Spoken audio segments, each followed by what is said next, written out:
Era o início de uma reunião do presbitério e, como de costume, havia um culto de abertura e o presidente do presbitério pregava.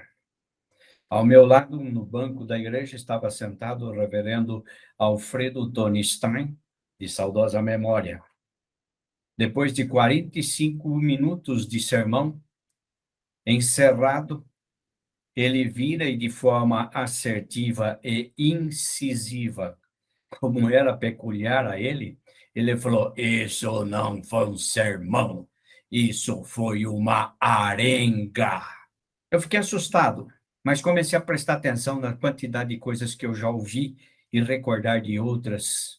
E há não muito tempo fui convidado a ir a uma igreja onde tinha um pregador que pregava muito bem. Fui lá. O sujeito pegou o texto, leu uma enormidade de texto, contou uma ilustração, disse que ia falar sobre tal assunto e começou a discorrer e nunca mais voltou ao assunto proposto. E no final eu fiquei sem saber o que é que ele queria dizer e sobre qual assunto ele estava trabalhando. Essas duas experiências não são únicas. Tenho visto e me recordo de muita coisa que já vi. E me recordo de um membro de uma congregação que pastoreei, que ele não podia chegar atrasado, que ele já assumia a direção da igreja, porque ele ia pregar. E ele lia um capítulo inteiro, pegava uma frase como pretexto e dizia o que ele queria dizer. E ao trabalhar essas dicas para a elaboração de conteúdo, eu quero passar para vocês algumas coisas práticas, fáceis, para que vocês possam elaborar algumas coisas que tenham coerência, consistência, unidade e mensagem.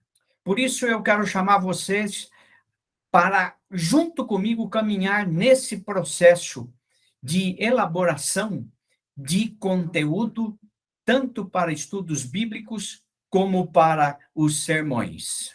Ao se aproximar de um texto, nós o fazemos com o objetivo de entender o que o texto diz, entender como a mensagem se aplica a nós hoje em dia, e entender o que precisa ser contextualizado na mensagem do texto. Eu tenho que entrar lá atrás no texto, entender um pouco do contexto em que ele foi escrito e trazer para os nossos dias. Também nós nos acercamos para entender o ensinamento do texto, para viver o ensinamento do texto e compartilhar com outros os ensinamentos do texto. Ao ler e entender, a primeira coisa que eu preciso fazer é me apropriar do texto. Nós nos apropriamos de conhecimento que o texto oferece.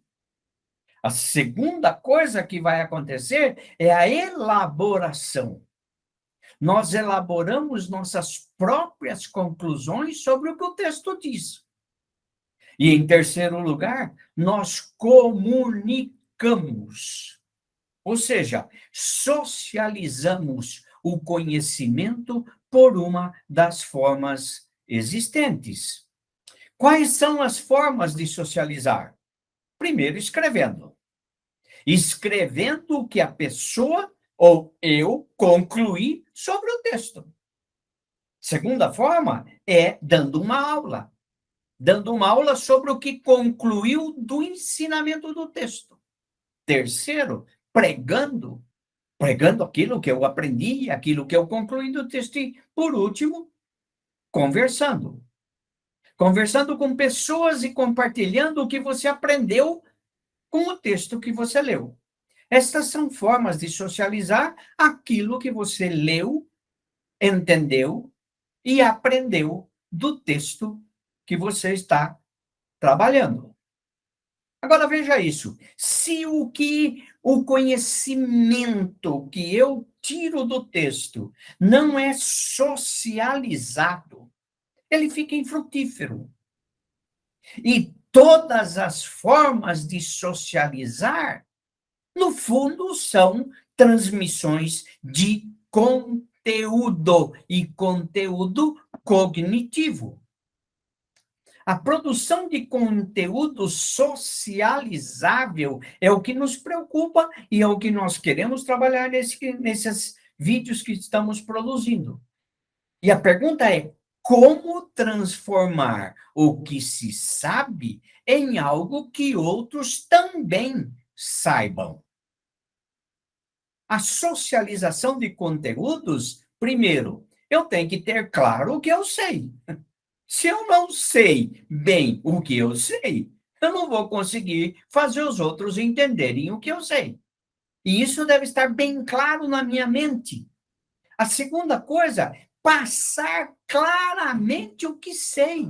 Eu tenho que me estruturar e pegar aquilo que sei de forma e passar adiante de forma fácil para ser entendida e conhecida.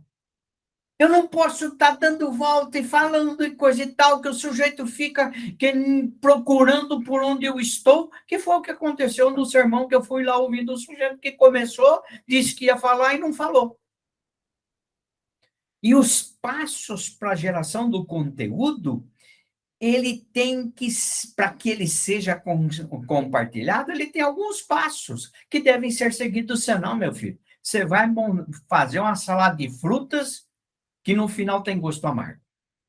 E o primeiro dos passos é delimitar o texto que você vai usar, conhecer e ensinar. E nós vamos ver isso no nosso segundo vídeo desta série.